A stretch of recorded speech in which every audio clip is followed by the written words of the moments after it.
Just go right Okay. Oh, it's good. Hey. Okay. This is Southern BS. Again. Okay, so what we've done is we've walked down Broadway, maybe. 4 or 5 blocks maybe down Broadway, and we are at what is called the Shops at Lincoln, or at Columbus Circle. Shops at Columbus Circle. So what I'm going to do is I'm going to turn this around. I hope it doesn't make you sick. Because we're really high. Yeah, we're on the 3rd floor. But this is the mall at Columbus Circle. And if you notice down here, I'm trying to do this gently.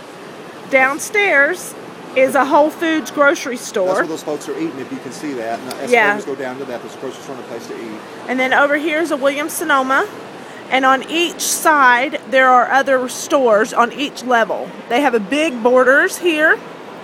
And they have this eating area up here. This is also the home of jazz at Lincoln Center.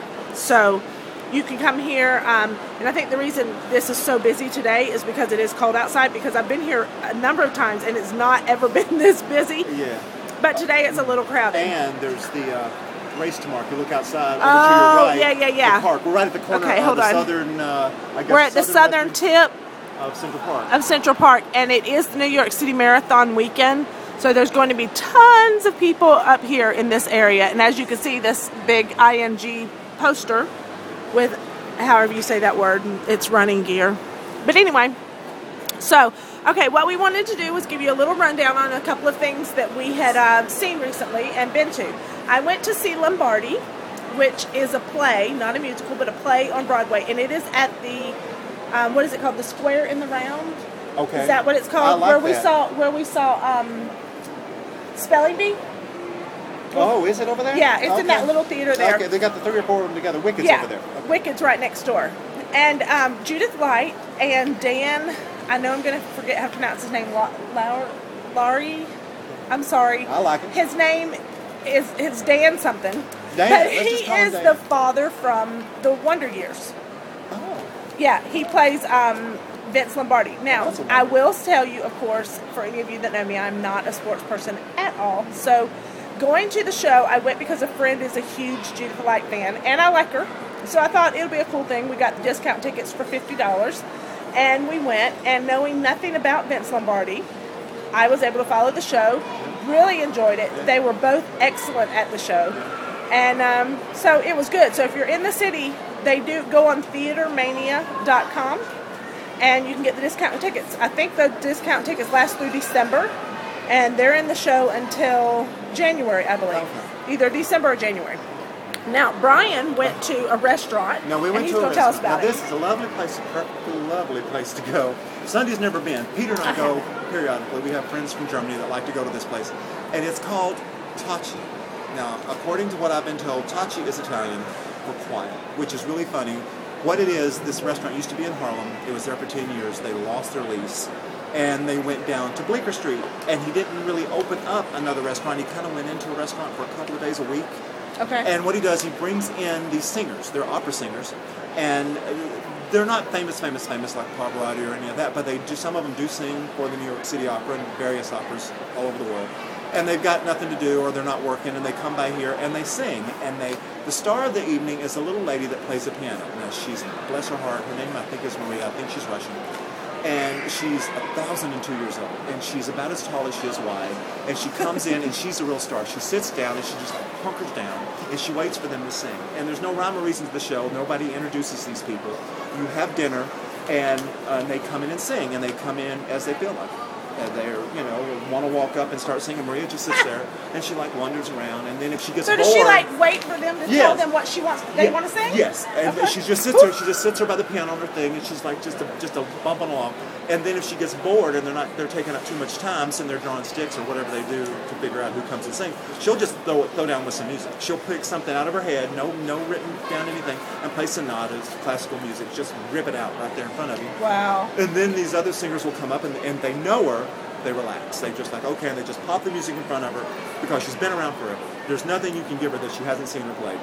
And they just put it down in front of her, and they just sing and she plays it. And then they finish and they just walk away. And so you pay for the meal. The restaurant used to be on Bleecker Street, and I don't know what happened there. And now this guy is at, and I have to write this down because I've only been there once since he's moved. It is at 54th Street, and the restaurant is Papillon, Bistro Papillon. and Bar. And so that's where they are. It starts on right now, Saturday nights at 9 p.m. at Papillon on 54th Street. The website is Cafe Tachi, CAFFETACI.com. Because he couldn't move again. He could I don't like this, because I think he just goes in with his people and the singers, and wow. I don't know how they So he just kind of takes over for the night or something? Yeah, but it was unfortunate because I was used to Italian, because he's Italian, and he always cooked Italian, and he's always in Italian restaurants, and it's a French bistro. Oh. Yes, and I was So you're going in for ravioli, and you're getting steak frites. Well, yes. And okay. all the food was good, and I did have ravioli, because luckily that was a pasta. And it was Brian loves ravioli. I love my ravioli. Anytime we go anywhere, he gets whatever ravioli's on the thing. I'm on the ravioli tour. So how much was it? Is it affordable? Well, it's affordable. It's not hugely expensive. It's not cheap. The menu is limited. They had a couple of beef dishes, a couple of fish dishes, pork, and then they have the specials, like a soup special. And so they have a little bit of everything. They do. Okay. Now, when you go in, there's not a cover. But the food is medium priced. It's not horrible. Okay. We got a couple bottles of wine, and so, but the singers are there and they don't get paid. The guy doesn't pay them to come in and do it. They will go up and sing, and they have a lot of fun. And sometimes the waiters get involved, and they're just right there on the floor. And at some we have to go. Yeah, and then sometimes they will pass a bucket, and you drop money in the bucket. So and if you don't, they know it. I bet. Yeah. And so I drop $10 a person, so that's a nice average. Just because they're not there. That's for a free. good tip to know. So about tipping. Yeah, and yeah, they're not getting paid. What they get out of the bucket at the end of the night, you may have 4 singers, you may have 12 singers. So it depends on they kind of just come in. So you mean $10 per person at your table? No, or $10 per person? You can put in whatever you want, but when I go, I put $10 for me. Okay. I didn't know if you meant $10 per singer. No, you don't have that much money. No, you wouldn't see me sitting there. No, you tip them what you can afford. I just put in $10. Okay. And that actually sounds kind of reasonable. Yeah, it's not bad, but they don't get paid. So that's the thing. When you see them coming around, you're like, oh, what are they doing? They're looking for. No, that's their paycheck. He doesn't pay them to show up. They just show up, and they must love it enough that they just do it. And they get to sing. They get to sing cool. and sing what they like. So that's a good place to check out the website. It's a lot of fun for friends to sing around and sing and drink and have fun. And don't forget, come into the shops at Columbus Circle. Yes. And especially if it's hot or too cold outside, because it's really nice in here. I'm currently in my short sleeves. And I'm still in my jacket. Wearing my Bazinga shirt, which for those of you that know, I'm a big fan of The Big Bang Theory. We got to file this under the poke my eyes out. I have seen it out. Oh, ooh. We're going by the way, that's going to be a thing with us. We'll let you know when to file that. Because the sight you see when you ain't got your gun. We were at Tachi, of all people, and I'm sitting there having a perfectly lovely dinner with my 2 friends and Peter, and I look over, and there's these 3 women standing at the door, and they were dressed kind of like a flapper, like a 1920s flapper, gone golf. With the dark makeup, and they were very pale, and their hair was this Halloween? No, it was early October, but no. Bad choice. And I'm like, oh, well, that's kind of different. And then I look, and one of them, honest to God, I cannot make this up, I'm not a bright woman. You know at Christmas time when you have your wreath, and you make your wreath, and you go to Michael's, and you get those little red birds. No, she didn't have one in her hair. A black. Nope.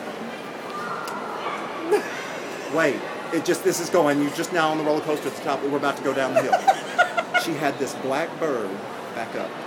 Oh. And its little wings were like this. It was out, but so she had it attached somehow to the side of her head. So it was standing on the side of her head with the little wings gone out like that. Now it was like this. It was like this big on her. It was huge. And so I'm like looking, and I'm like, oh my God. And so when she like, hi, how are you? And she's talking to her friends, I kept thinking it was like Suzanne Plachette from The Birds, and she's being attacked by a blackbird. Because that thing looked like it was like flying around. Where do they see them? Next to you? Next to me. That's awesome. That's awesome. So okay, we're sitting there, and there's Bird Woman, left. Suzanne Plachette, sitting across from me. And I'm sitting there looking at Peter. Well, then Carl, who is German, who has no shame, and then, of course, Peter just instigate him. So Carl turns and sees her and just burst into laughter.